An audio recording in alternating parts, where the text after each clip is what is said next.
இன்றே டவுன்லோட் செய்து உங்கள் ஃபேவரட் ஷோக்களை என்ஜாய் பண்ணுங்க. தோத்துட்டா உன் பொண்ணுங்க 4 பேரும் எங்க வீட்டுக்கு வேலைக்காரியா வந்து எல்லா வேலையும் செய்யணும். இதுதான் சவால். ஓகேவா?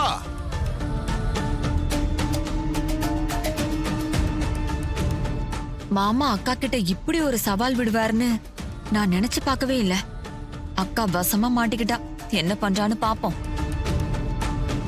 என்ன சாமுண்டி யோசிக்கிற? என்ன சவாலுக்கு தயாரா? டேய், உங்க முட்டாள்தனமான சவாலுக்கெல்லாம் நான் தயாரா இல்ல. என் பொண்ணுங்களை இதுல இழுத்து விட நான் தயாரா இல்ல.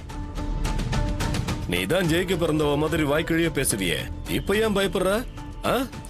நீ கண்டிப்பா ஜெயிப்பேன்னு நம்பிக்கை இருந்தா சவாலுக்கு ஒத்துக்க வேண்டியதுதானே? அத்த, நம்ம தோத்தா தானே கவலைப்படணும். கண்டிப்பா நம்ம தான் ஜெயிப்போம். நீங்க சவாலுக்கு ஒத்துக்கங்க. என்ன மாப்பிள்ள சொல்றீங்க? சவாலுக்கு ஒத்துக்கிறதா? ஆமா அத்த, கண்டிப்பா நாம தான் ஜெயிப்போம். இந்த சவாலுக்கு நாங்க ஒத்துக்கிறோம். ஒருவேளை நீங்க தோத்துட்டீங்கன்னா என்ன பண்ணலாம்? அத நீயே சொல்லு.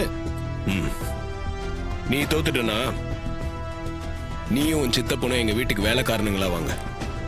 அப்ப நீ சொன்னல வேலைங்கலாம், அத நீயும் உன் சித்த பொண்ணு சேர்ந்து செய்யுங்க. என்ன, ஓகேவா? சகல பின்னிட்டப்பா. இவனு ரூட்லயே போயிட்டு இவனுக்கு காப்படிச்ச பத்தியா? ஃபேண்டாஸ்டிக். இவனுக்கு 2 பேர் வந்து நம்ம வீட்டுல வேலை செஞ்சா எப்படி இருக்கும்னு நினைச்சு பார்த்தேன். சிரிப்பா வருதுப்பா. அக்கா, இதெல்லாம் தேவையில்லாத வேலை. நாம ஜெயிக்கிற வழியை பாப்போம். இந்த சவால்லாம் வேணாம். உன் டிரைவர் மாப்பிள்ள பேச்ச கேட்டு சிக்கல்ல மாட்டிக்காத. என்ன சின்னத்த, 1000 தான் இருந்தாலும் உங்க புருஷனை பிரிஞ்சிருந்தாலும் அவங்க மேல லவ் குறையாம இருக்க. இங்க உங்க புருஷன் தோத்துருவானோன்னு பயந்து தானே இப்படி சவால் வேணான்றீங்க? ஏய், யார பார்த்து என்ன பேசுற? எனக்கு என் அக்கா தான் முக்கியம்.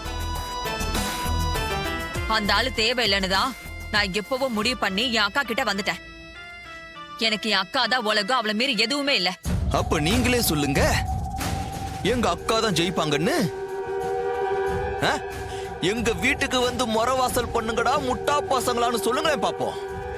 இந்த லூசு பையன் நல்லா நேரம் பார்த்து நம்மள கோத்து விடுறான். என்ன பண்றது ஒண்ணுமே புரியலையே.